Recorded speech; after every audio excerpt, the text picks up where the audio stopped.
Tekanan tinggi dan permainan agresif Chelsea jadi ujian untuk taktik build-up Inzaghi. Lalu apa saja formula build-up-nya kali ini? Dan bagaimana Inzaghi mengeluarkan Inter dari tekanan lawan? Temukan semua jawabannya di video ini. Inzaghi masih gunakan formasi 3-5-2 dengan komposisi pemain tim senior. Di belakang Augusto diposisikan sebagai bek tengah kiri. Di tengah Aslani bermain sebagai gelandang bertahan. Sementara di depan Thuram diduetkan dengan Korea. Yang patut diingat adalah posisi Bisek dan Augusto karena akan dibahas lebih lanjut nanti. Saat lawan mulai kuasai bola, Inter lakukan high block. Mereka tampak menekan lawan sejak awal. Tampak penyerang dan gelandang menekan di pertahanan lawan. Yang menarik dari pressing ini adalah perhatian Inzaghi pada Enzo. Inzaghi memberikan perhatian khusus padanya sehingga Bisek begitu jauh menekannya di depan.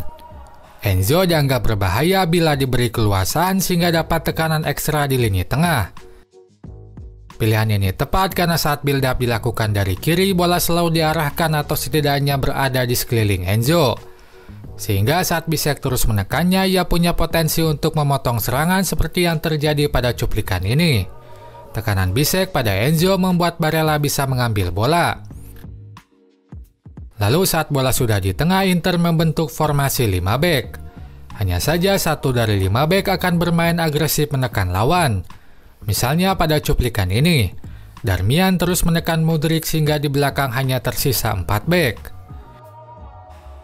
Nah, yang menarik di laga ini, Inzaghi mencoba memainkan Bisek sebagai back tengah murni. Itu terjadi saat Pavard masuk. 3 back di belakang menjadi Pavard, Bisek, dan Augusto. Namun apakah performanya baik atau tidak itu tidak bisa disimpulkan sebab tidak proporsional. Ia hanya bermain selama 12 menit dalam posisi tersebut. Setelahnya ia digantikan Fontana Rosa. Tapi setidaknya seperti kata kalian di kolom komentar yang saya juga setuju, Bisek memang punya potensi dijadikan bek tengah murni. Meski pertahanan Inter tak alami kecolongan di laga ini, Chelsea memang ciptakan sejumlah peluang berbahaya. Untungnya Sommer tampil gemilang dengan sejumlah penyelamatan. Misalnya saat ia menepis tembakan salto Nkunku. Sommer masih bisa menepis padahal bola sudah mengarah ke sudut gawang. Atau saat ia menepis tendangan Gio berikut. Tendangan dari jarak cukup dekat ini masih bisa ia halau. Ini pun cukup melegakan sebab saat lawan Al-Ittihad ia tampak terlalu mudah kebobolan. Sepertinya kebugaran Sommer sudah baik sehingga ia bisa tampil baik juga. Tekanan tinggi dan agresif Chelsea jadi ujian bagi taktik build-up Inzaghi. Sebab mereka tak sungkan lakukan tackle untuk segera merebut bola di pertahanan seperti pada cuplikan ini. Dari awal sampai pertengahan babak pertama, Inter memang cukup kesulitan untuk keluar dari tekanan tersebut. Padahal sejumlah variasi build-up sudah dilakukan.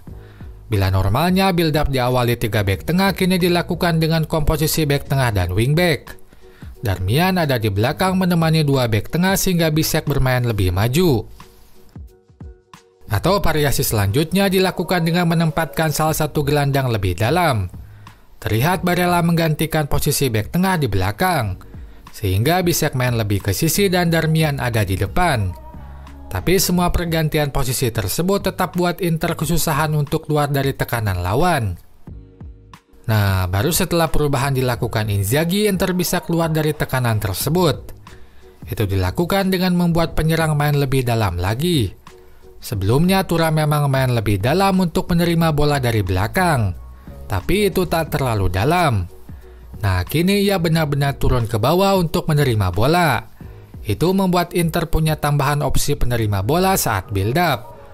Thuram pun mampu jalankan tugasnya dengan baik dan jadi awal perpindahan bola dari belakang ke depan. Lalu saat bola sudah di tengah, taktik satu penyerang yang main lebih dalam kembali dilakukan. Kini Korea main lebih dalam sementara Thuram tetap di depan. Nah, situasi ini memungkinkan satu pemain maju untuk mengisi kekosongan posisi di depan. Dan pemain yang maju adalah bek tengah kanan Bisek. Ia kini ada di depan sejajar dengan Thuram. Inzaghi memang rutin memajukan bek tengah kanan atau kiri saat menyerang. Itu dilakukan untuk membuat jumlah pemain di pertahanan lawan disamai atau bahkan diungguli. Dengan begitu membuat lawan susah antisipasi umpan. Misalnya pada cuplikan ini, saat bek tengah kiri Augusto maju membuat 4 bek lawan hadapi 5 pemain Inter, sehingga Di Marco tanpa penjagaan dan mampu lakukan tendangan. Namun di antara 2 bek tengah yang maju di laga ini yang lebih eksplosif justru Bisek. Ia tak hanya maju di sisi kanan tapi sempat juga ke sisi kiri. Misalnya pada cuplikan ini saat ia ada di sisi kiri lalu diberi umpan oleh Miki. Ia pun menerobos pertahanan lawan. Bahkan gol Inter pun tercipta dari akselerasi Bisek. Ia menggiring bola dari belakang ke tengah. Penetrasinya ini mampu lewati 2 pemain. Di depan Korea main lebih dalam sedangkan Thuram tetap di depan. Lalu bola diumpankan pada Korea. Korea menerima bola lalu lewati bek yang menghadangnya.